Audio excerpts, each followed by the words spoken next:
Je suis Tanya McDonald, directrice de l'innovation et développement stratégique à Excellence en santé Canada. J'anime cette séance aujourd'hui de mon bureau à Ottawa, qui se situe sur le territoire non cédé de la nation algonquin-Anishinaabe, présente en ces lieux depuis des temps immémoriaux. À ce moment, j'aimerais aussi souligner que le 11 juin dernier, il y eut la découverte de restes de 104 enfants sur le site d'un ancien pensionnat à Brandon, au Manitoba. Nos pensées sont avec les familles et les survivants pendant ces moments difficiles. Pendant ce mois national de l'histoire autochtone, je vous encourage d'explorer la richesse et la diversité des expériences et des histoires des Premières Nations et d'apprendre davantage sur leur culture. Nous sommes heureux d'offrir ce webinaire en français et en anglais aujourd'hui. Vous pouvez choisir la langue dans laquelle vous voulez participer à la session en cliquant sur l'icône Interprétation en bas de votre écran. Et par la suite, vous choisissez soit l'anglais ou le français. Je vous invite aussi de nous envoyer vos commentaires dans la boîte de clavardage dans les deux langues officielles. Et je vous rappelle aussi que cette conférence sera enregistrée. Donc, prochaine diapo. Le programme Soins longue durée plus repose sur des constats décrits dans le rapport intitulé « Repenser les soins aux personnes âgées, les prochaines étapes de la lutte contre la COVID-19 dans les établissements de soins longue durée et les résidences pour personnes âgées », publié en juillet 2020. Aujourd'hui, notre présentation mise sur la planification des soins associés ou non à la COVID-19 et donc plus précisément la déprescription. Ce programme est offert toujours en partenariat avec plusieurs organisations à travers le Canada qui travaillent de concert pour améliorer les soins et la qualité des services et la sécurité des patients à travers le Canada en soins de longue durée. Donc, on remercie nos partenaires BC Patient Safety Quality Council, l'Association des foyers de soins du Nouveau-Brunswick, la CMTS, la Fondation AMC et le Manitoba Institute for Patient Safety. Donc, prochaine diapo et prochaine diapo. Merci. Donc, aujourd'hui, j'ai le plaisir de vous présenter nos conférencières pour aujourd'hui. Nous avons un panel de 4 experts qui vont discuter de la problématique de la polypharmacie et de la déprescription pendant la pandémie et leurs espoirs pour le futur. Donc, on a Mme Suzanne Gilbert, qui a été chef du département de pharmacie à l'Institut universitaire de gériatrie de Montréal de 1995 jusqu'en janvier 2019 et de clinicienne au programme Hébergement en soins de longue durée. Depuis 6 ans, elle occupe les fonctions de chef adjointe au chef du département de pharmacie, soins pharmaceutiques, enseignement, recherche et utilisation optimale du médicament et adjointe au chef de département de pharmacie de l'IUGM du CIS du Centre-Sud de l'île de Montréal, ainsi qu'agir comme pharmacienne conseil pour la démarche provinciale Opus AP en CHSLD. Depuis le 1er avril 2021, Suzanne est pharmacienne territoriale pour les établissements du RUIS Montréal dans le cadre du déploiement de la phase 3 de la démarche Opus AP et de la démarche d'implantation de PEPS. Madame Rachel Rouleau a travaillé une quinzaine d'années au Centre hospitalier universitaire de Sherbrooke. Actuellement, elle est pharmacienne au CIUS de la capitale nationale et fellow de l'OPQ. Elle agit à titre de chef adjointe au chef du département de pharmacie pour l'enseignement, la formation, la recherche et les soins pharmaceutiques en GMF et GMFU. Plus récemment, elle a remporté les prix Jacques Dumas de la Faculté de pharmacie de l'Université Laval et le prix Innovation du département de médecine familiale et de médecine d'urgence de la Faculté de médecine de l'Université Laval et Louis Hébert de l'Ordre des pharmaciens du Québec. Ses travaux contribuent à l'avancement de la pratique et du cadre légal au Québec. Madame Judy Yip, qui est pharmacienne avec CareWest, elle travaille en soins de longue durée depuis 30 ans. Durant sa carrière, elle a priorisé les besoins de ses patients, surtout ceux des personnes âgées vivant en soins de longue durée. Elle croit que l'art de la communication est primordial et qu'il est important d'être à l'écoute de leurs besoins, de faire preuve d'empathie et d'offrir des solutions axées sur les besoins des patients en collaboration avec ses collègues infirmières et médecins, tout dans l'objectif d'optimiser la santé des patients. Et finalement, on a Mme Teresa K. Fung. Elle est coordonnatrice clinique des services pharmaceutiques cliniques à Hebrew Senior Life, un organisme affilié avec Harvard Medical School. Dans son rôle, elle soutient plus de 15 pharmaciens cliniques. Elle est dédiée à la formation des étudiants en pharmacie avec un intérêt particulier pour la pharmacothérapie avec les populations âgées. Elle a reçu son baccalauréat en pharmacie de l'Université Northeastern en 1981. Et son doctorat en pharmacie du Collège de pharmacie de Massachusetts en 2000. Elle a touché tout le continuum de soins tout au long de sa carrière, y inclut les soins critiques et maintenant les soins de longue durée. Par son travail interdisciplinaire avec les équipes de soins, elle priorise les soins axés sur les patients avec un usage optimal des médicaments, surtout avec les personnes âgées. Donc, bienvenue à tous nos conférencières aujourd'hui. Donc, pour commencer, juste pour nous situer dans le contexte, on va discuter en profondeur des enjeux liés à l'usage approprié des médicaments dans les établissements de soins de longue durée à travers le Canada.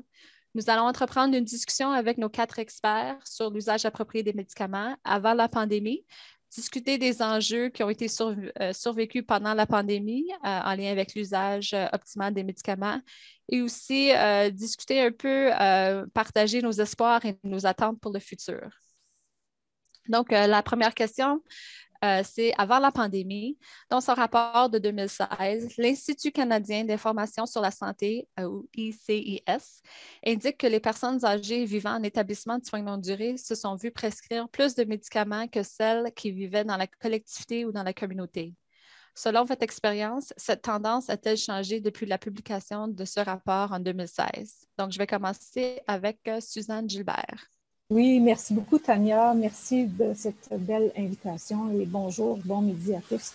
Alors, en réponse à cette première question, je vous dirais que la réalité, c'est-à-dire la tendance que les personnes âgées qui sont hébergées dans les soins de longue durée reçoivent plus de médicaments que celles qui vivent dans la collectivité.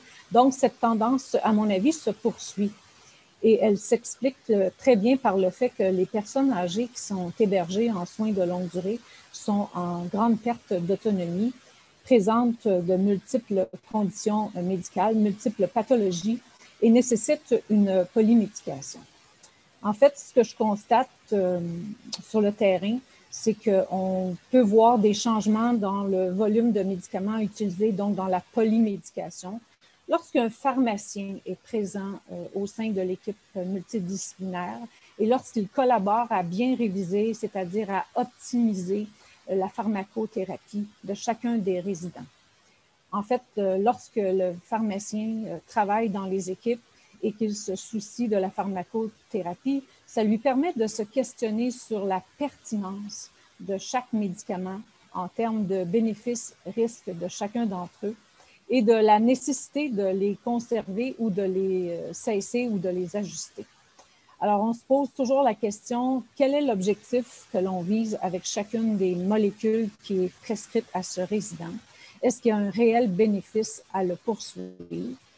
Et dans notre questionnement, bien sûr, on tient compte des différents facteurs comme la volonté de ce résident-là, de cette personne âgée-là hébergée, face à l'intensité de sa pharmacothérapie ou de sa thérapie médicale de façon générale. On s'interroge également sur son espérance de vie et est-ce que chacun des médicaments actuellement utilisés contribue réellement à améliorer la qualité de vie pour la durée du temps qu'il reste à vivre. Et bien sûr, on s'interroge également sur le temps qui est nécessaire à chacun de ces médicaments-là pour obtenir un bénéfice. Alors, voilà ma première réponse.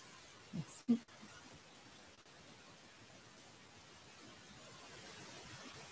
Oh, désolée, je suis sur sourdine. Madame Fong, à vous la parole sur cette même question. Oh, hi. I'm delighted to be... Alors, je suis ravie d'être partie de cette réunion. Merci de l'invitation. Alors, pour commencer, notre organisme s'appelle Hebrew Senior Life et nous travaillons à la polypharmacie depuis 2011. Nous avons compris que nos résidents reçoivent en moyenne 20 médicaments par personne. Cela comprend les médicaments pris oralement ou autres. Donc, entre les médicaments, les soins infirmiers et la pharmacie, on estimait qu'il fallait s'attaquer à ce problème très sérieusement. Donc, nous avons diligemment tâché de comprendre comment réduire les médicaments que nous prescrivions. Ces domaines comprennent la gestion de la maladie, les effets secondaires éventuels qui peuvent avoir un effet sur la qualité de vie du patient, la capacité de déglutir et l'ajustement des médicaments, la fréquence pour tenir compte de la capacité du résident de fonctionner le jour et de s'adonner à des activités. Depuis 2011, la tendance en polypharmacie a diminué. Heureusement. Or, les admissions ont augmenté. Ça signifie que davantage de médicaments ont été utilisés. Donc, cela pose également un défi pour nous. En soins de longue durée, dans les établissements où je travaille, du moins, auprès de Hebrew,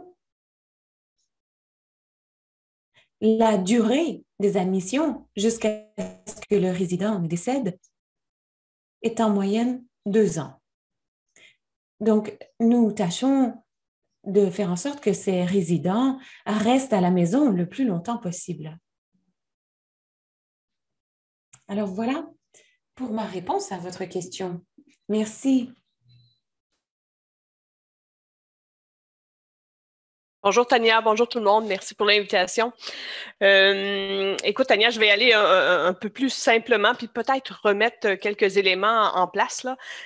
C'est sûr que dans la littérature, on définit la polypharmacie comme étant des personnes qui prennent 5 médicaments et plus. Donc 5 médicaments et plus, c'est pas beaucoup, c'est vraiment pas beaucoup finalement pour nos personnes aînées, pour nos personnes jasées, puis à la limite même pour nous. En fait, il y a probablement pas loin de 75% des Canadiens de 65 ans et plus qui prennent 5 médicaments et plus. Donc, ils sont déjà en situation de polypharmacie. Plus intéressant à savoir, puis important même à comprendre, c'est qu'on définit aussi la polypharmacie excessive. Donc, c'est-à-dire les gens qui prennent plus de 10 principes actifs différents par jour. Donc, ça, c'est quelque chose d'important, puisque le fait de prendre 10 principes actifs différents par jour nous expose, dans presque tous les cas, en fait, le risque d'avoir une réaction adverse ou d'avoir une interaction, dans ces cas-là, est à peu près de 100%. Donc, on sait que déjà, si on est devant un aîné en polypharmacie excessive, on l'expose aux effets néfastes des médicaments. Donc, il faut trouver le bon à conserver, puis il faut trouver ceux qui sont moins bons qu'on pourrait retirer puis qui élimineraient, dans le fond, ces éléments-là. Maintenant, pour répondre à ta question de façon un petit peu plus précise, est-ce que ça s'est aggravé? C'est difficile parce que la pandémie, ça date quand même d'à peine 2 ans. Là. Et souvent, les données qu'on a sur la situation plus globale là, des études sérieuses sur la polypharmacie, ça prend plusieurs années à les faire. Ils les font sur quelques années. Mais ce qu'on sait, c'est que jusqu'à au moins la moitié là, de la décennie actuelle, donc aux alentours de 2016, selon votre rapport, là, entre autres, puis selon des rapports québécois, entre autres, de l'Institut national de santé publique, la polypharmacie s'aggrave, puis elle augmente un peu partout. Je ne pense pas qu'il y ait beaucoup de raisons qui feraient en sorte que jusqu'à tout récemment, ça se soit amélioré. En fait, probablement que ça continue encore de s'aggraver un petit peu, puis la raison est simple, la population vieillit, donc nos personnes sont de plus en plus âgées. Évidemment, plus on vieillit en âge, plus on a eu le temps d'accumuler différents diagnostics de différentes pathologies. Puis en plus, chacune de ces pathologies-là, le traitement dans les dernières tendances s'intensifie puis se complexifie. Je vous donne l'exemple de l'insuffisance cardiaque. Dans les dernières années, peut-être les 5 dernières années, on a ajouté 2 ou 3 classes de médicaments dans le traitement global de l'insuffisance cardiaque, là, dont les inhibiteurs d'adrénaline, dont les glucosuriques. Et c'est la même chose pour les MPOC, la trithérapie d'emblée dans le traitement de l'asthme aussi. Donc, j'ai l'impression que malheureusement, la tendance s'alourdit et donc on expose encore plus nos aînés à cette polypharmacie excessive-là qui leur nuit finalement. Merci Rachel. So now over to you. À présent, à vous, Tulipe. Je vais répéter la question et résumer les réflexions de nos prédécesseurs. Alors, avant la pandémie, l'ICIS a publié un rapport en 2006 indiquant que les personnes âgées vivant en établissement, généralement, devaient prendre plus de médicaments que les personnes vivant en collectivité. Donc, selon votre expérience, est-ce que cette tendance a changé dans le cadre de cette tendance? Des thèmes qui ont émergé dans les contributions des experts qui vous ont précédé concerne le fait que les adultes plus âgés qui sont en établissement de soins de longue durée tendent à être plus âgés, ont des cas plus complexes, ont plus de problèmes de santé. Donc, la tendance à la polypharmacie semble aller croissante. Et certaines organisations ont fait des efforts concertés pour lutter contre cela depuis 2011, comme le disait Mme Fong. Cela dit, c'est un long processus et cela exige une collaboration intercollaborative. Et Suzanne, justement, expliquait l'importance du travail concerté entre les divers professionnels de la santé. Alors, qu'est-ce que vous observez de votre côté? D'abord, merci à tous.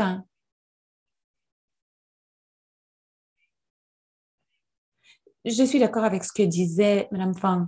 C'est environ 20 médicaments que prennent les personnes âgées. Nous avons vu un déplacement agressif vers la déprescription en Alberta et nous tâchons toujours de réduire les médicaments, surtout les médicaments pour les yeux.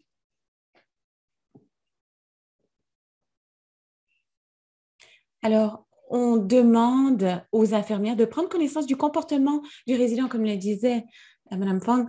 Lorsqu'il y a un problème de déglutition ou lorsqu'il refuse des médicaments, on demande à le savoir. Or, nous avons quand même des défis aussi avec les familles. Les familles leur donnent souvent des suppléments qui parfois ne sont pas salutaires. Les huiles de cannabinoïdes, par exemple, rajoutent une couche à ces problèmes. Des familles qui, par exemple, veulent que leurs proches reçoivent ces huiles et qui ne sont pas forcément appuyées sur des données probantes. Donc, globalement, tous les 2 jours, par exemple, si on leur donne 500 microgrammes de vitamine B12, tous les 2 jours, on va tâcher de leur donner 1000 milligrammes tous les 2 jours. On se sert de vitamine D à 10 mg toutes les semaines, par exemple, pour réduire le nombre de médicaments pris non seulement par le résident, mais aussi pour le personnel infirmier, surtout en pleine période de COVID, quand ça a été difficile de composer avec la charge de travail accrue. C'est formidable et excellente transition vers la deuxième question. D'ailleurs, je reste de votre côté, Julie. La pandémie a grandement complexifié la prestation de soins courants non liés à la COVID-19 aux personnes vivant en établissement de soins de longue durée, surtout pendant la première vague et dans les vagues subséquentes. Nous savons que l'utilisation appropriée d'antipsychotiques et d'autres produits pharmaceutiques joue un rôle important dans la prestation de soins sécuritaires et de qualité aux résidents. Pouvez-vous nous dire quelles sont vos réflexions par rapport aux pratiques de prescription observées dans vos établissements de soins de longue durée et identifier des changements importants que vous avez constatés de la première à la deuxième vague et comment cela a évolué au fil du temps? Eh bien, ce qu'on a constaté, en fait, c'est qu'on fait beaucoup de schématisation des antipsychotiques, surtout pour les résidents à qui on prescrit des antipsychotiques et qui n'ont pas de psychose. Donc, on s'en sert pour la gestion des comportements globalement. On a une excellente équipe, on fait des réunions mensuelles où on passe en revue la liste et on essaie de diminuer l'utilisation et on regarde l'utilisation au besoin, l'utilisation PRN. Si elle n'est pas requise après 6 mois, on supprime carrément du profil. Donc, cela nous permet de faire moins de suivi, c'est-à-dire que les infirmières n'ont plus besoin de documenter et également, cela aide l'équipe car nous avons moins de choses à examiner sur le plan du nombre de médicaments au profil, mais cela nous permet aussi de voir si un PRN n'était pas nécessaire d'entrée de jeu et que c'était simplement une mesure de sauvegarde. Et on constate également davantage de clients qui ont des problèmes de santé mentale plus graves, pas tellement les aînés en perte d'autonomie, mais plutôt les personnes âgées atteintes d'une maladie mentale. Alors, de nouveau, il s'agit d'injections antipsychotiques mensuelles qui créent généralement davantage de problèmes comportementaux pour le personnel infirmier. C'est-à-dire en période de COVID, vous savez, tout le monde doit être isolé dans sa salle ou à tout le moins dans son aile. Ça pose problème.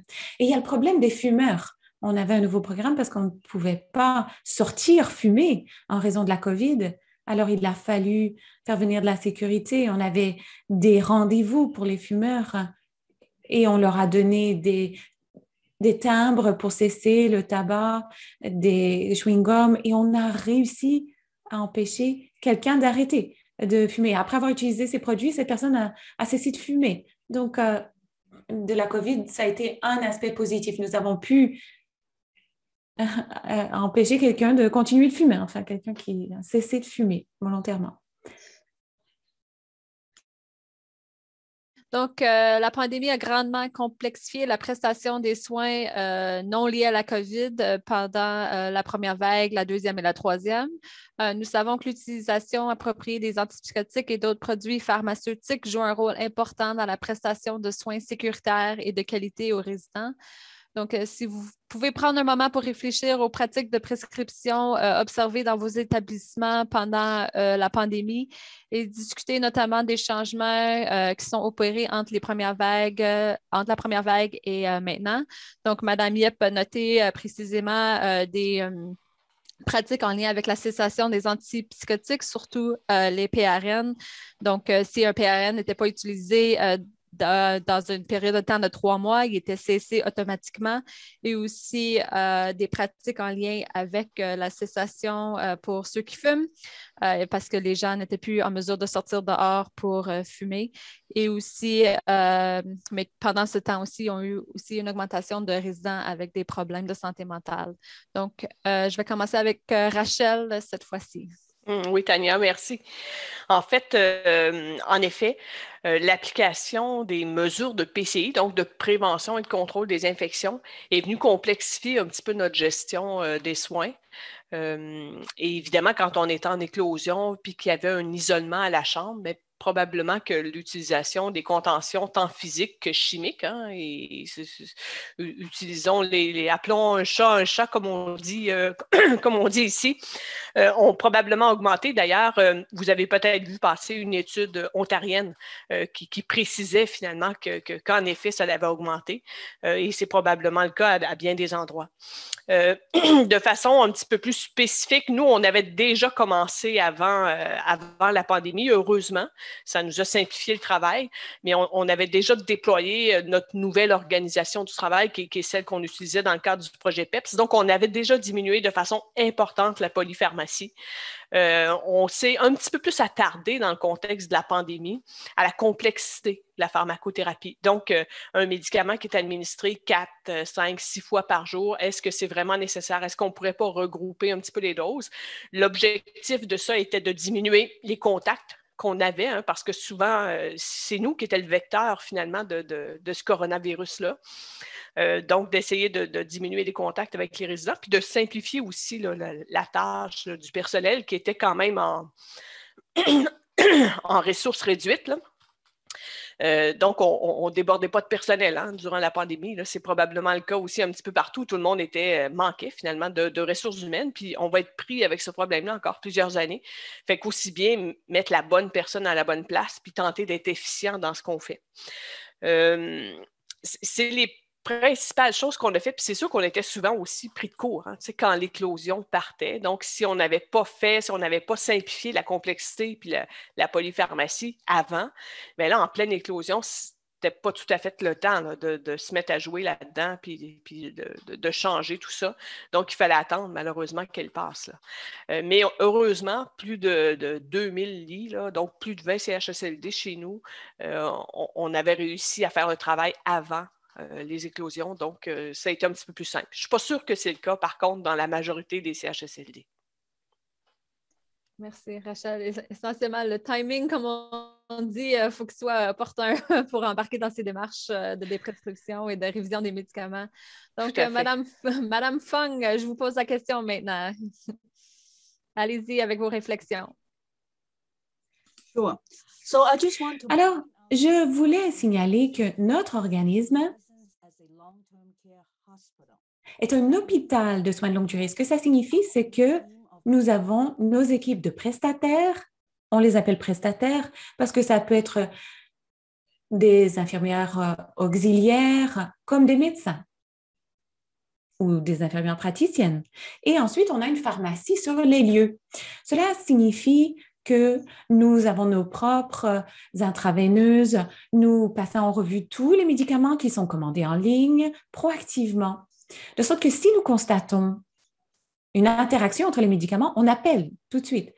Et on a parfois des doubles emplois. Les pharmaciens sont formés pour contacter les prestataires pour veiller à ce qu'on veut vraiment un doublon quand c'est le cas.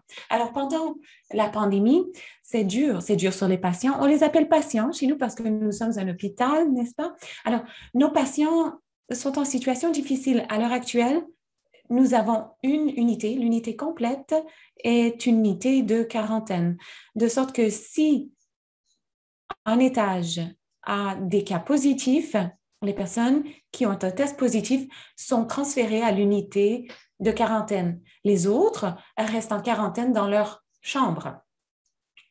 Donc, c'est difficile pour nous, à ce moment-là, de déprescrire et de s'attaquer à la polypharmacie, surtout pour les antipsychotiques, parce qu'on déplace des patients de leur environnement familier à un environnement qui leur est parfaitement inconnu.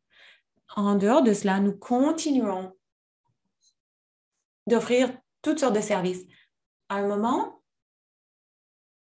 le taux d'infection était très élevé, donc on empêchait toute nouvelle admission à notre installation pour essayer d'endiguer la crise, pour ne pas que la transmission pullule. Nous avons aussi à l'hôpital une exigence d'arrêter la prescription des antipsychotiques. Qu'est-ce que ça signifie? C'est-à-dire qu'il faudra absolument passer en revue tous les médicaments pour veiller à ce que les antipsychotiques soient nécessaires et apporter tous les changements nécessaires. Il y a une équipe dans notre hôpital qui est composée de personnel infirmier, de psychiatres qui travaillent à la déprescription. Donc, tous les mois, le service des soins infirmiers identifie certains patients qui sont admissibles à ce programme. On commence toujours par des petits pas, des petites doses, on les identifie et ensuite on rencontre un comité qui régit ces changements. Depuis l'absence des tournées des pharmaciens sur les étages, les pharmaciens ne sont pas forcément capables de faire des suggestions parce qu'ils ne sont pas sur place pour savoir ce qui se passe chez les patients. Le personnel infirmier est le point de touche principal pour la déprescription. C'est le personnel infirmier qui dit au prestataire, je pense que cette personne est prête à une déprescription. Et nous décourageons l'utilisation des médicaments PRN. On veille à ce qu'ils inscrivent la raison, c'est-à-dire qu'on leur donne une liste d'indications et ils choisissent à partir de là pour que ce soit vérifié par un pharmacien. S'il n'y a pas d'indicateur clinique, ça n'est pas permis. Et les prestataires, maintenant, s'habituent à avoir une fenêtre leur rappelant à l'écran, il y a une règle concernant les médicaments PRN. Ça semble marcher pour le moment. Pour ces réflexions, donc, Suzanne, la question, quelles observations est-ce que vous avez à partager avec nous au sujet de l'évolution des pratiques de prescription tout au long de la pandémie? Alors, merci Tania. De façon générale, si on regarde l'ensemble des médicaments prescrits chez nos résidents hébergés, lors de la première vague là, qui s'étalait du début de mars jusqu'à la fin du mois de juin 2020, rapidement, nous avons dû rationaliser le nombre de prises de médicaments en raison d'une diminution très, très significative de personnel infirmier pour distribuer les médicaments aux résidents. Pour vous illustrer, dans mon CIUS, nous avons 17 CHSLD. Là où nous avions des pharmaciens présents à offrir des soins pharmaceutiques, comme ma collègue Rachel le décrivait, l'optimisation était déjà en place. mais ça représentait peut-être seulement que 3 ou 4 CHSLD. Alors, dans les 13 autres CHSLD, le virus était entré, les patients décédaient et le personnel était affecté et quittait les lieux.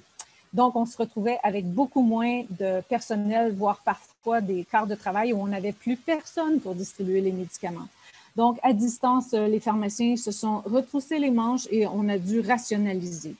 On a fait l'exercice donc très rapidement. On a cessé temporairement quelques classes de médicaments. On a regroupé sur 1 à 2 prises les médicaments que l'on pouvait regrouper. Et tout à l'heure, il y a une collègue qui parlait de la thérapie de remplacement à la nicotine. On a activé le programme pour justement les résidents qui ne pouvaient plus se déplacer dans les fumoirs, qui étaient confinés dans leur chambre. Alors, cette manière de travailler a été maintenue depuis la première vague, dans le sens où on a poursuivi la rationalisation du nombre de prises, ce qui est toujours grandement apprécié du personnel infirmier avec qui on travaille. Merci beaucoup, Suzanne. Donc, just in summary in this section. Alors, en résumé, pour cette section, on a beaucoup entendu parler de cartographie, des médicaments antipsychotiques et le fait que on s'est concentré surtout sur les médicaments pris au besoin, c'est-à-dire PRN, et puis donc un contrôle tous les 3 mois de ces PRN et aussi beaucoup de travail sur la rationalisation des médicaments dans les établissements de soins de longue durée pour limiter les contacts avec les résidents, mais aussi pour réduire la complexité de la thérapie, surtout parce que nous avions des pratiques de contrôle et de prévention des infections. Alors, nous passons à la 3e question. Je vais commencer avec Mme Fung.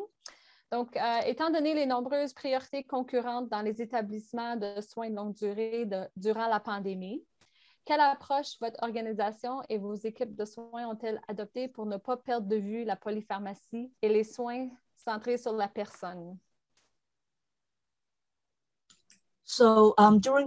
Alors, pendant la COVID, l'hôpital demeure ouvert en tout temps.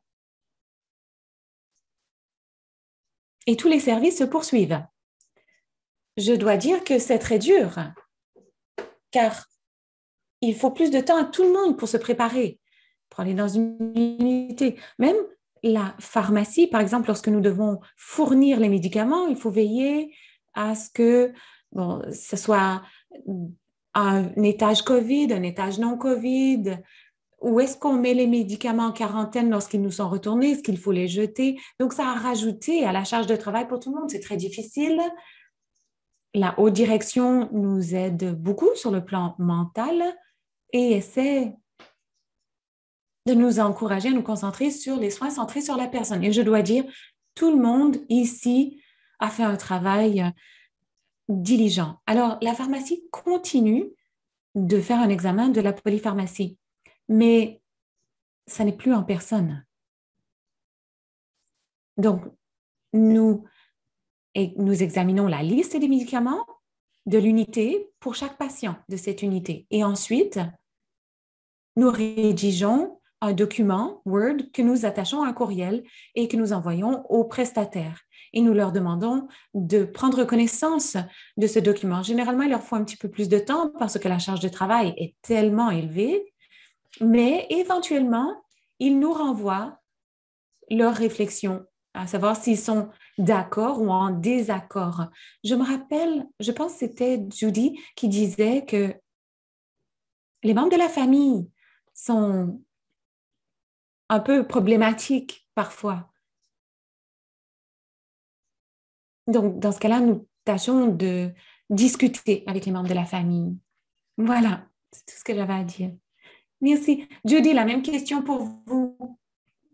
Étant donné les nombreuses priorités concurrentes en période de COVID-19, comment vos équipes ont-elles continué de se concentrer sur la polypharmacie et les soins centrés sur la personne? Eh bien, lorsqu'il y avait une pénurie de ressources, donc personnel, il a fallu tenir compte non seulement des cas positifs de COVID, mais aussi des cas négatifs à la COVID. pour qu'on ne mette pas tout le monde dans le même panier, c'est-à-dire tout le monde va passer par la déprescription. Et il a fallu également tenir compte du fait que les médecins ne pouvaient pas forcément se rendre dans les établissements aussi souvent. Et la pénurie de médecins associée au congé maladie et les cas de COVID dans le personnel. Alors, nous avons eu des demandes de cessation urgente. Donc, les vitamines et les suppléments ont été arrêtés pour diminuer la charge de travail. On a regardé si certaines catégories étaient nécessaires, les statines, entre autres, parce que nous ne sommes pas un hôpital de soins de courte durée. On a pensé qu'il était peut-être possible de limiter certaines choses sans avoir d'impact sur le long terme. On a regardé aussi les médicaments qui étaient demandés par les familles parce que les familles ne pouvaient pas entrer dans l'établissement. C'était difficile pour les familles de se présenter avec les médicaments ou les suppléments. Donc, par exemple, on disait bon, pendant cette période de COVID, on ne pourra pas donner de canneberge aux résidents. Et donc, on a tâché de nouveau de limiter les tests laboratoires parce que c'était difficile de faire des tests toutes les semaines. Les crèmes également, ça c'est un gros élément pour les résidents. On a regardé, est-ce que les crèmes sont antibiotiques? Bon, dans ce cas-là, oui, mais si c'était une crème de base de stéroïdes, on a arrêté l'application. Et une fois qu'on est sorti de l'époque la plus critique de la pénurie, avec l'équipe médicale, on a estimé qu'en fait, il n'était pas nécessaire de recommencer tous ces médicaments dans bien des cas. Je dirais que 80% n'ont pas été redémarrés. Donc, la polypharmacie est souvent un point focal lorsqu'on est en période de crise. Oui, vous avez bien raison. Est-ce que vous avez des réflexions selon les changements de pratique pour ne pas perdre de vue les soins centrés sur la personne et la polypharmacie? Je peux peut-être y aller, Tania. C'est sûr que, Merci, Rachel.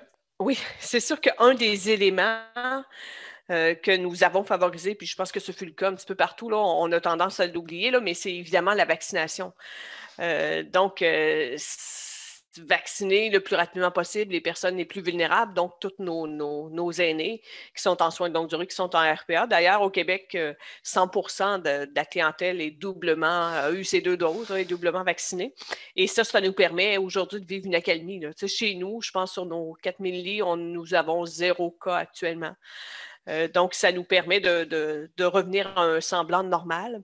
Et c'est sûr qu'on va profiter de cette accalmie-là pour déployer en entièreté de nos établissements notre organisation du travail là, centrée où tout le monde a un rôle très précis et tout le monde doit jouer son rôle. Puis on essaie de mettre évidemment la bonne personne à la bonne place. C'est assez simple. Hein, nos médecins se concentrent sur la médecine, puis nos pharmaciens sur la pharmacie. Donc, c'est eux qui prescrivent tous les médicaments, c'est eux qui font la révision, c'est eux qui soupèsent les bienfaits et les risques de chacun de ces médicaments-là et qui partagent la décision avec les aînés ou avec les représentants. Et peut-être pour inspirer les gens, on est à peu près en bas de 8 principes actifs par patient pour l'ensemble de nos 4000 résidents. Donc, c'est assez intéressant. Et notre pourcentage de polypharmacie excessive, il est inférieur à 20%. Puis nos pourcentages de médicaments potentiellement inappropriés, dont les antipsychotiques, sont aussi en bas de 20%. Donc, on veut étendre ça à l'ensemble de nos CHSLD et regagner du temps de ressources humaines pour pouvoir justement se concentrer, parler avec nos aînés, les faire marcher et les soutenir d'une façon différente qu'en leur donnant des médicaments qui parfois, les risques dépassent les bienfaits pour eux. Là. Donc, Suzanne, d'autres réflexions à ajouter? Bien, en fait, au Québec, entre autres, sur les CHSLD de Montréal plus particulièrement, la pénurie de personnel a été tellement majeure qu'il a fallu qu'on ait l'aide de l'armée canadienne pour pouvoir assurer les soins de base à nos personnes âgées. Donc, on est très conscient là, que la première vague, les soins n'étaient pas si tant que ça centrés sur les résidents. On avait une pénurie majeure de personnel, en plus, comme on l'a souligné tout à l'heure, de l'absence de nos personnes proches aidantes, de nos familles. Donc, il faut reconnaître la part là, auprès des soins qui sont donnés là, à nos résidents. Alors, tout ça a conduit au Québec à la création rapide d'une formation pour ajouter au-delà de 10 000 préposés aux bénéficiaires, une formation qui a été donnée à l'été 2020. Et actuellement, ce que nous en comprenons, c'est qu'il resterait probablement 7 000 préposés aux bénéficiaires formés sur les 10 000, mais c'est venu justement donner un coup de main pour réactiver l'approche des soins centrés sur nos résidents. Puis, il est certain que des personnes âgées qui étaient confinées dans leur chambre, lorsqu'elles survivaient à la COVID, bien, on a été dans l'obligation, ou en tout cas, on a vu une augmentation de la prescription des antidépresseurs, entre autres, peut-être pas nécessairement des antipsychotiques, mais de la médication pour la dépression et calmer l'anxiété, puisque ces personnes se retrouvaient isolées. Et c'est un peu ce que racontait Rachel tantôt là, avec l'étude qui a été faite en Ontario où ils ont démontré cette augmentation-là. Suzanne. Donc, Judy, just in summary. Judy, en résumé, je crois que beaucoup de travail et beaucoup d'efforts ont été consacrés à la déprescription et la polypharmacie pendant la pandémie, et ce, en dépit des pénuries de main-d'œuvre et la complexité de la situation est vraiment... Il y a différentes priorités selon que les gens étaient positifs ou négatifs à la COVID. Et aussi, la vaccination a vraiment changé la couleur du paysage en établissement de soins de longue durée. Alors, je vais vous poser une question à présent, Judy, parce que je pense que ça se relie à un commentaire que vous avez fait, le fait que vous n'avez pas donné certains médicaments en période de COVID. Donc, dans les cas où vous n'avez pas donné de médicaments en raison de la pénurie de main-d'œuvre pour réduire les contacts, avez-vous fait le suivi de l'état de santé des patients? Est-ce que leur état s'est amélioré ou détérioré?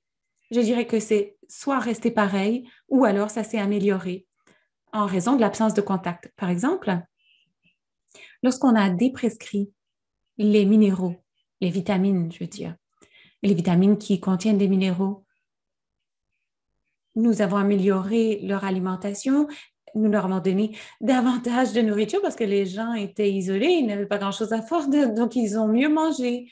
Et on a fait le suivi des plaies parce qu'on mobilisait moins les résidents et on n'a pas vu de différence. Et la diminution des contacts signifie moins de gouttes pour les yeux, mais on n'a pas constaté que leurs yeux étaient plus secs. On est passé de plusieurs fois par jour à une fois par jour et pourtant les résidents étaient contents de ne pas être soumis à ce genre de traitement qu'ils n'apprécient pas. Et les médicaments qu'on a prescrits étaient ce qu'on considère non essentiels. Alors, ça n'aurait pas eu d'impact sur leur état de santé sur le plan des maladies chroniques. Je vais poser la prochaine question aux deux autres conférencières. Parfait. Ben, je peux y aller, Tania. Donc, comment on envisage l'avenir? C'est sûr que, comme on dit ici, là, il ne faut pas gaspiller une crise. Je pense que la pandémie que nous venons de vivre nous a appris beaucoup de choses. J'espère que nous en retiendrons certains enseignements. Je ne veux pas revenir sur l'ensemble de ce qu'on a nommé, mais nous nous sommes certainement rendus compte que beaucoup de nos ordonnances ne sont pas nécessairement en lien avec les souhaits des patients et que certaines de ces ordonnances-là aussi sont pas bonnes. Là. Je résume les exemples de Judy là, sur les multivitamines. On sait que ça n'a pas d'impact sur la morbidité, mais que ça complexifie la pharmacothérapie, puis peut-être même que ça leur nuit finalement. Donc, il y en a beaucoup de médicaments comme ça, puis on les a vus encore plus de façon plus évidente durant la pandémie. Donc, pour terminer sur une note un petit peu plus positive, du moins pour ma partie, je vous dirais que j'espère que cette crise-là, cette pandémie-là nous aura appris à respecter les choix des patients, les choix des patients et j'espère que nous apprendrons à partager les décisions concernant la pharmacothérapie avec la science, hein, parce qu'elle nous apprend qu'il y a beaucoup de médicaments dont les risques dépassent les bienfaits pour nos patients et à partager ces décisions-là aussi avec nos aînés Merci, canadiens. Rachel. Donc, la prochaine question, je vais la poser à Suzanne et à Teresa, mais je vais commencer avec Suzanne. Donc, il y a un participant qui dit qu'ils essaient de réduire le nombre de médicaments, surtout chez les résidents qui ont 9 médicaments ou plus. Mais des fois, ce n'est pas facile parce que la famille, comme ce défi a déjà été nommé, disent que leurs membres de la famille, ça fait genre environ 5 ans qu'ils prennent ce médicament. Donc, est-ce que vous avez des conseils pour les gens lorsqu'ils sont en discussion avec les familles au niveau de la déprescription de certains médicaments? Ben, en fait, les conseils avec la famille, il faut bien sûr les écouter. Et comme pharmacien, on a un rôle d'éducateur. Alors, je m'amuse souvent à dire que éduquer ou enseigner, c'est l'art de répéter. Alors, je pense qu'il faut d'abord les écouter. S'ils sont rébarbatifs au départ, ben, je crois qu'on peut respecter. Ensuite, on revient à la charge. Et si on prend l'exemple de la démarche de déprescription des antipsychotiques dans nos CHSLD, il y avait des familles, effectivement, qui ne voulaient pas du tout que l'on touche à cette classe de médicaments. Mais ils ont vu que chez d'autres résidents, des familles avaient accepté et la condition du résident s'était améliorée. Alors, comme ils constataient les bienfaits de cette optimisation-là, de cette déprescription, ils changeaient souvent d'avis. Ils revenaient nous demander si on ne pouvait pas regarder justement qu'est-ce qu'on pourrait faire pour leurs proches. Merci. Teresa, est-ce que vous avez d'autres choses, des conseils pour les gens qui discutent avec les familles pour réduire le nombre de médicaments?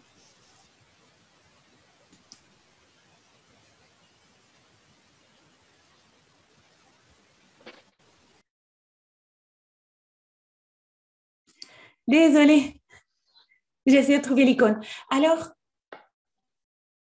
comme tout le monde, nous avons ce genre de problème. Surtout avec les familles, surtout les suppléments.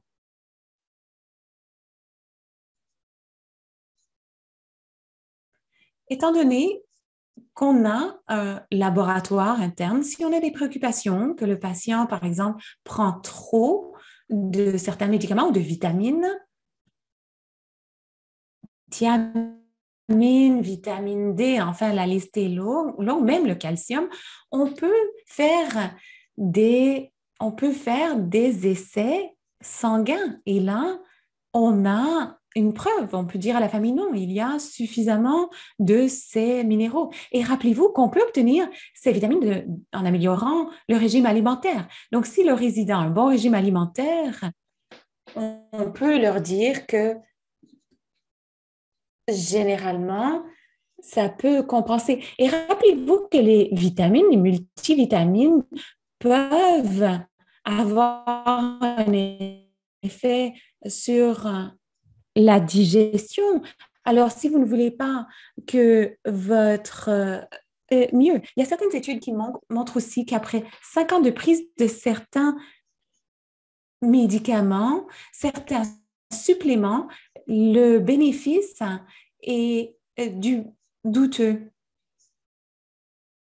On peut demander quand avez-vous commencé à donner ce supplément? Et si ça fait plus de 5 ans, on peut dire qu'il y a de bonnes chances que ce ne soit plus très utile. On pourrait aussi réduire l'impact de la polypharmacie. Alors, on se sert de techniques en plusieurs volets pour encourager les familles. Et si les résidents eux-mêmes ont toute leur tête, on leur demande de parler à la famille. Vous savez, il faudra 2 ou 3 conversations avant que l'on puisse encourager les familles à changer d'avis. Oui, il faut du temps, c'est vrai. Je vais commencer avec vous. Est-ce que vous avez observé une augmentation des interventions non pharmacologiques pendant les pratiques de déprescription pendant la pandémie? Par exemple, la thérapie avec les animaux. Est-ce que vous avez vu certaines pratiques ont été plus aidants que d'autres? En fait, ce qui s'est passé dans nos CHSLD pendant la première vague de la pandémie, c'est que la démarche de déprescription et d'utilisation des approches de base et des mesures non pharmacologiques a été mise sur pause. On a cessé d'offrir les soins centrés aux patients dans ce secteur-là et dans d'autres secteurs aussi. Tout ce qui était, on avait aussi mis en place toute une approche éducative pour l'hygiène des soins de bouche, de la dentition, etc. Tout cela a été mis sur pause en raison d'une pénurie majeure de personnel. Et actuellement, on compte sur l'été pour que les gens se reposent, qu'ils reprennent des forces pour revenir à réactiver tous nos programmes centrés sur les résidents à partir du mois de septembre prochain. C'est malheureusement le constat qu'on a dû faire. Il n'y avait aucune zoothérapie qui a été offerte pendant la pandémie. Les approches non pharmacologiques, les gens mangeaient dans leur chambre, ils étaient isolés, il n'y avait plus d'activités de loisirs, plus de programmes de marche. Ça a pris énormément de temps avant qu'on revienne à réactiver tous ces soins centrés, toutes ces activités centrées sur les résidents. Donc, on a une autre question. Je vais poser à Judy. So, Judy. Bon, je vais afficher ma question. Quel changement concernant la polypharmacie ou l'utilisation appropriée des antipsychotiques mis en œuvre pendant la pandémie pourront être pérennisés?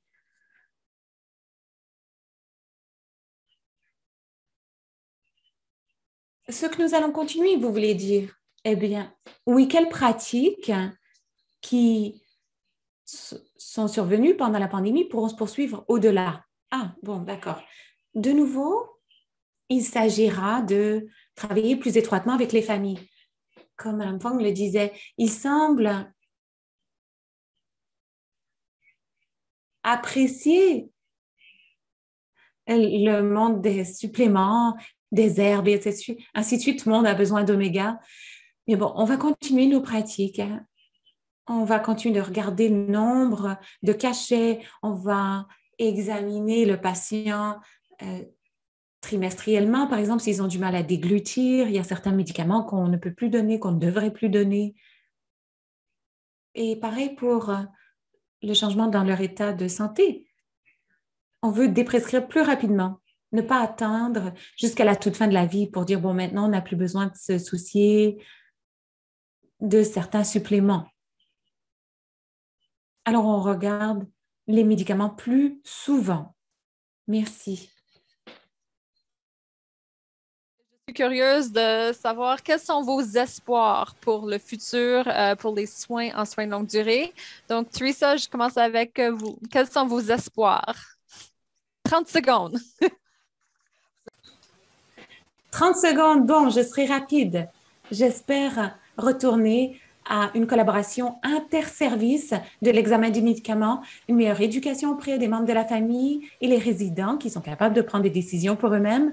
Peut-être que notre gouvernement lancera un programme pour enseigner à tout le pays que la polypharmacie est un problème. Et je souhaite vous présenter ce petit dépliant que nous avons mis au point pendant nos efforts de polypharmacie pour renseigner les familles. Lorsqu'on a une nouvelle admission à notre installation, ce dépliant est remis. Il décrit ce que nous faisons une fois que votre proche est chez nous. On commence tout de suite la déprescription. C'est dans la trousse. Ils peuvent prendre connaissance du feuillet à loisir quand ils rentrent chez eux. Et pendant les 3 premiers mois, une fois que le patient est admis, on ne change rien jusqu'à ce que, à moins que ce soit nécessaire, que ce soit une situation désespérée. Et après 3 mois, on commence à examiner les polypharmacies. On commence par ce qui est le plus simple, les suppléments, par exemple.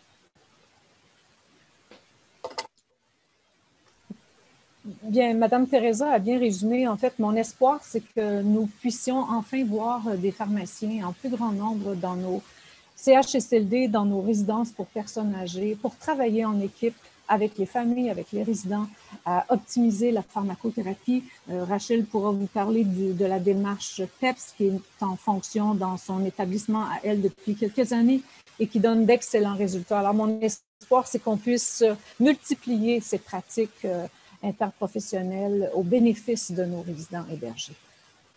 Merci. Rachel, espoir.